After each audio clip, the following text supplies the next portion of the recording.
नमस्कार, मैं ज्योतिष कुमार विपिन शर्मा आपके अपने YouTube चैनल गूढ़ रहस्य ज्योतिष केंद्र में आपका हार्दिक स्वागत करता हूं, हार्दिक अभिनंदन करता हूं। प्रिय बंधुओं, आज मैं बात करूंगा मकर लगन के जातकों की। मेरी वीडियो को थोड़ा सा ध्यान से सुने और अंत तक जरूर देखें, अन्यथा मेरी बात आपको समझ में नहीं आएगी। धन्यवाद करूंगा सबसे पहले उन लोगों का जिन्होंने मेरे इस वीडियो को जिन्होंने मेरे इस YouTube चैनल को सब्सक्राइब किया, शेयर किया, लाइक किया, उसमें कमेंट छोड़े। तो प्रारंभ करते हैं। मकर लगन। मकर लगन के जातकों का कैसा हाल चल रहा है। आपके केतु देव एकादश भाव से, राहु जो है आपके पंचम भाव से, और देवगुरु बृहस्पति जो है आपके द्वितीय भाव से, और लग्नेश शनि का गोचर आपके लगन भाव से हो रहा है। वैसे तो लग्नेश का गोचर लगन भाव से हो रहा है, इस पर आपने अनेकों प्रकार की बातें सुनी होगी कि अत्यंत शुभ है, ये बहुत बड़ा राजयोग बन रहा है, ऐसा है वैसा प्राप्त नहीं हो रहा होगा। उसके पीछे का कारण है कि हमें पूरे लॉजिक को समझना पड़ेगा कि शनि का गोचर किन ग्रहों के ऊपर से हो रहा है और कहां से इसका क्या संबंध बन रहा है। मैं केवल शनि के गोचर के ऊपर ध्यान केंद्रित किए हूं। धीरे धीरे आगे चलते हुए मैं अन्य वीडियो पर आपके गोचर के संबंधित वीडियो बनाऊंगा, परंतु मेरे इसी प्रकार के वीडियो बनेंगे।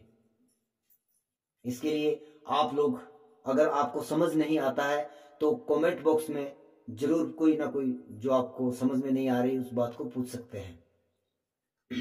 मेरे पर्सनल नंबर, व्हाट्सएप नंबर पर कृपया प्रश्न न डालें, या फेसबुक ग्रुप जो हमारा गूढ़ रहस्य ज्योतिष केंद्र है उसको भी आप ज्वाइन कर सकते हैं। उस पे भी आप कमेंट ना छोड़े, आप यूट्यूब चैनल के कमेंट बॉक्स में जा करके कमेंट करें। तो प्रारंभ करते हैं। मकर लगन। ध्यान रखें, मैं मकर राशि की बात नहीं कर रहा हूं, मैं मकर लगन की बात कर रहा हूं। तो आपके लगन के ऊपर से शनि का गोचर हो रहा है, द्वितीय भाव से गुरुदेव। हालांकि यह भी एक सुंदर परिस्थिति निर्मित नहीं हो रही है आपके साथ। पहली बात, ये द्वादशेश है, तृतीयेश है, इनका द्वितीय भाव में अधिक धन खर्च, ऐसी परिस्थितियां निर्मित हो रही है। लाभ भाव में केतु का, उसके लिए हमें मंगल को देखना होगा कि मंगल कब कब किस किस समय में आपके अनुकूल गोचर दे रहा है, वह केतु का परिणाम होगा। पंचम भाव में राहु, यानी कि शिक्षा में व्यवधान आदि की समस्या भी आपके ऊपर चल रही होगी, लेकिन ये बहुत डीप स्टडी वाली बात नहीं होगी। उसके लिए हमें शुक्रदेव के गोचर पर भी ध्यान देना होगा। बात करते हैं कि शनि के ऊपर से शनि का गोचर किन किन ग्रहों के ऊपर से हो रहा है। यदि आपके मैं बात करूंगा केतु की। केतु की क्यों? केतु मुक्ति का कारक है। सबसे बड़ी बात है समझने वाली, कर्म का कारक शनि, मुक्ति का कारक केतु, और इनका संबंध बन रहा है गोचरीय व्यवस्था में। कैसे? अगर आपका केतु जो है मकर राशि में या लग्नस्थ है, तब की मैं बात कर रहा हूं। और मुक्ति कब होती है? जब कर्मों से मुक्ति हो जाती है, जीव की मुक्ति हो जाती है। इसको आप इस तरह से भी आप इसको रिलेट कर सकते हैं। इसलिए मैंने शनि के ऊपर, केतु के ऊपर से शनि का गोचर कहा कि वह ज्यादा खतरनाक होता है, खराब होता है, अनेकों प्रकार की व्यवधान डाल देता है। ये कर्म का कारक शनि है, तो कर्मों से मुक्ति यानी कि आपके व्यवसायिक कार्यों में व्यवधान, अनेक व्यवसायों को बदलने के बावजूद भी आप ठीक ढंग से सेटल नहीं हो पा रहे हैं, और ये परिस्थितियां आपकी अप्रैल माह तक जारी रहेगी। और शायद, जहां तक मतलब मैं आगे की बात तो नहीं कहूंगा, मैं इसके लिए अलग से वीडियो बनाने जा रहा हूं। तो ऐसी परिस्थितियां आपके ऊपर निर्मित हो रही है, और किन किन लोगों को लाभ हुआ होगा। ऐसा नहीं है कि हर एक व्यक्ति को यहाँ पे नुकसान हुआ होगा केतु के ऊपर से शनि के गोचर से। वह आप मेरे हर एक वीडियो को आपको उसके लिए देखना पड़ेगा। मैं हर वीडियो में एक एक बात को अलग से समझा रहा हूं, इसलिए आपको, चाहे आप मेष लगन के हैं, चाहे मकर लगन के, मीन लगन के हैं, आपको मेरे 12 के 12 वीडियो देखने पड़ेंगे। इसके बाद बात करते हैं आपके शनि देव की। अगर लगन में शनि देव है, सुंदर योग निश्चित तौर पर, परंतु शनि के ऊपर से शनि का गोचर कर्म के ऊपर से कर्म का गोचर। जैसे कि ब्रह्मास्त्र से जब मेघनाथ ने हनुमान जी को बांध लिया था, तो क्या किया, राक्षसों ने उसके ऊपर रस्सियों से, कोड़े से बांधना प्रारंभ कर दिया। तो इसलिए ब्रह्मास्त्र का जो बंधन था वो वहां जो है ढीला पड़ गया। और निश्चित सी बात है, अब ये जो है कर्म का कारक है, कर्म का कारक लग्न में बैठा है, उसके ऊपर से शनि का गोचर जब हो रहा है तो किस प्रकार की परिस्थितियां निर्मित हो रही है। यहां पर भी हम कहेंगे कि आपके कर्मों में, आपके कार्य क्षेत्र में अनेक प्रकार के व्यवधान पड़ रहे हैं। लग्नेश है तो हम कहेंगे कि स्वास्थ्य की स्थिति उत्तम। धनेश है तो धन का मामला भी कहीं ना कहीं हद तक सही है, लेकिन फिर भी शनि के ऊपर से शनि का गोचर, और शनि जो है न्यायाधीश है, ये अपने ऊपर से अपना गोचर भी बर्दाश्त नहीं करते। केवल एक सूर्य देव को इजाजत है शनि के ऊपर से गोचर की, और ये गोचरीय व्यवस्था में एक रूल है। अब बात करते हैं यहां पर आपके गुरुदेव की। अगर गुरु के ऊपर से गोचर हो रहा है, गुरु कारक है विवाह का, गुरु कारक है संतति का। मैं फिर से वही बात दोहराऊंगा, यहां पर अगर आपके गुरुदेव बैठे हैं तो आपके संतति भाग्य में वृद्धि, अनेकों परिस्थितियां निर्मित हो रही है। लेकिन यहाँ विदेश खर्चे भी अधिक हो रहे हैं, भागदौड़ भी अधिक हो रही है, क्योंकि तीसरे हाउस को भी ऑन कर रहा है, 12 घर को भी ऑन कर रहा है। ये 12 का स्वामी भी है और तीसरे भाव का स्वामी भी है। तो इसलिए इस तरह की परिस्थितियां गुरुदेव के ऊपर से गोचर जब शनि कर रहा है, आपके मकर लगन वालों की परिस्थितियां इस तरह की बन रही होगी। इसके बाद बात करते हैं शुक्रदेव की। शुक्रदेव आपके पंचमेश है, श्रेष्ठ गोचर है, दशमेश है, अच्छा गोचर है, बहुत बेहतर गोचर है। मैं ये नहीं कहूंगा कि इसमें परेशानियां नहीं होगी, लेकिन आपके व्यवसाय क्षेत्र में अनेक प्रकार के आपको अवसर मिल रहे होंगे, उसका आप लाभ उठा रहे होंगे। शिक्षा के क्षेत्र में अच्छा हो रहा है। आपकी संतति वगैरह की अगर आपने कंसीव किया होगा तो आपकी संतति में कोई विशेष परेशानियां देखने को नहीं मिल रही है, या संतान की तरफ से भी आपको कोई ना कोई अच्छी खबरें प्राप्त हो रही होगी, या उन्होंने कोई ना कोई ऐसा एग्जाम उत्तीर्ण किया होगा जिससे आपको खुशी प्राप्त हुई होगी। बात करते हैं मंगल देव की। मंगल देव के ऊपर से अगर शनि का गोचर हो रहा है, वैसे तो ये गोचर जो है नेगेटिव कहा जाता है, लेकिन बात है कि शनि जब किसी ग्रह के ऊपर से गोचर करता है तो उसके कारकत्वों में वृद्धि हो जाती है, आपकी ऊर्जा बढ़ रही है, आप अधिक मेहनत कर रहे हैं, अधिक परिश्रम कर रहे हैं। एकादशी से लाभ की परिस्थितियां निर्मित हो रही है, चतुर्थेश से सुखों में भी लाभ प्राप्त हो रहा है, इसमें भी कोई संदेह नहीं है। लेकिन कहीं ना कहीं शनि का गोचर किसी भी ग्रह के ऊपर से वो नकारात्मक जरूर होता है। मेरे एक एक शब्दों को ध्यान दीजिएगा। मैंने कहा शनि का गोचर जिस ग्रह के ऊपर से होता है उसके कारकत्वों में वृद्धि होती है, उसके भावेश जहां से वो उठ करके आए हैं उन भावों में भी वृद्धि होती है, लेकिन इसके नकारात्मक भी परिणाम होते हैं बहुत सारे। मैं वहां पर वो डिस्कस इस वीडियो में नहीं कर सकता हूं, क्योंकि मैंने पहले ही कहा कि मुझे कुछ कम समय प्राप्त हुआ है, इसलिए ये मेरे छोटी छोटी वीडियो बन रहे हैं, ब्लॉग्स बन रहे हैं। अब मैं बात करूंगा बुध देव की।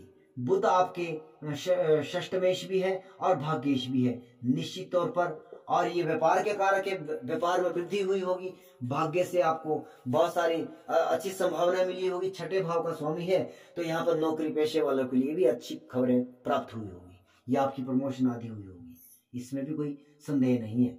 इसके बाद बात करूंगा सूर्य की। सूर्य कारक है सरकारी कामकाज का, सरकारी नौकरी आदि का, ज्वेलरी, बहुत सारे कारकत्व है सूर्य के। मैं हर एक चीज को यहाँ पर एक एक करके नहीं बता सकता हूँ, लेकिन ये अष्टमेश है तो अष्टम भाव से हम पीड़ा को देखते हैं, पीड़ा में वृद्धि हुई होगी, इसमें भी कोई संदेह नहीं है। आपकी तकलीफें बड़ी होगी, इसमें भी कोई संदेह नहीं है, लेकिन आपको सरकार की तरफ से अगर कोई मदद की आवश्यकता है तो आपको मिली होगी। अगर आप सरकारी नौकरी में हैं तो आपको लाभ प्राप्त हुआ होगा, इसमें भी कोई संदेह नहीं है। बात करेंगे इसके बाद चंद्रदेव की।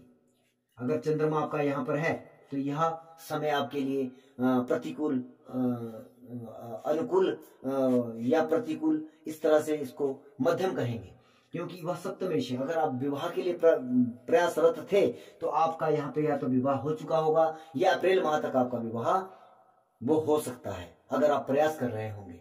वो डिपेंड करता है कि आपकी दशाएं, अंतरदशाएं क्या काम कर रही है।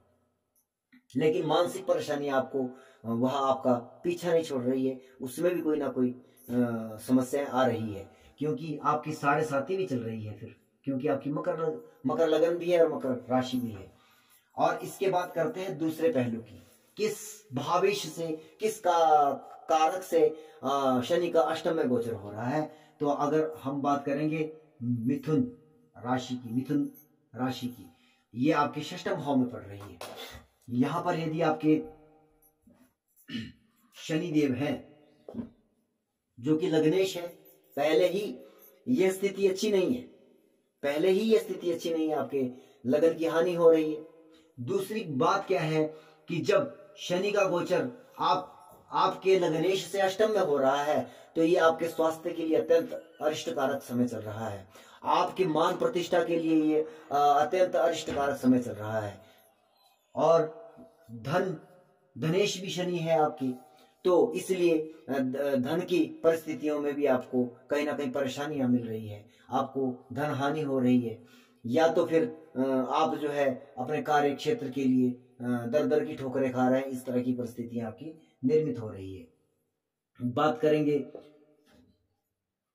सूर्य की, सूर्य अष्टमेश है, और अष्टमेश से अष्टम भाव से यानी कि पीड़ा का प्रभाव अधिक हो गया, सरकारी कामकाज पूरे के पूरे ठप, और अगर आप सरकारी नौकरी में है तो आपको तबादले आदि की भी परेशानियों से गुजरना पड़ रहा है, या फिर कहीं ना कहीं आपकी डिमोशन आदि की भी संभावना यहाँ पर बन रही है, या आपकी हो सकता है कि इस समय में नौकरी छूट जाए, ऐसी परिस्थितियां भी निर्मित हो रही है। अब बात करेंगे आपकी देवगुरु बृहस्पति की। देवगुरु आपके द्वादशेश हैं, तृतीयेश हैं। यदि आप लेखन के क्षेत्र में, यदि आप टूर एंड ट्रेवल्स में हैं, यदि आप रेलवे आदि की सर्विस में हैं, तो आपके लिए परेशानी वाला समय चल रहा है। और यदि आपका संबंध आपके व्यवसाय का विदेश से है, आप जो है वहां पे हॉस्पिटल आदि में व्यवसाय करते हैं, या आप जो है कारावास आदि में व्यवसाय करते हैं, नौकरी आदि करते हैं, तो ये समय आपके लिए काफी अरिष्टकारक समय चल रहा है, इसमें कोई संदेह नहीं है। गुरु आपके विवाह के कारक है, संतति के कारक है, तो इन दोनों विभाग में भी आपको परेशानियों का सामना करना पड़ रहा है। आपके वैवाहिक जीवन में भी परेशानी है, जिनका विवाह हो नहीं रहा है और भी डिले कर रहा है, ये शनि का गोचर संतति में भी ऐसी समस्या उत्पन्न कर रहा है। बात करेंगे आपके शुक्र देव की। शुक्र आपके पंचमेश है और आपके दशमेश है, परिस्थितियां अत्यंत विकट है।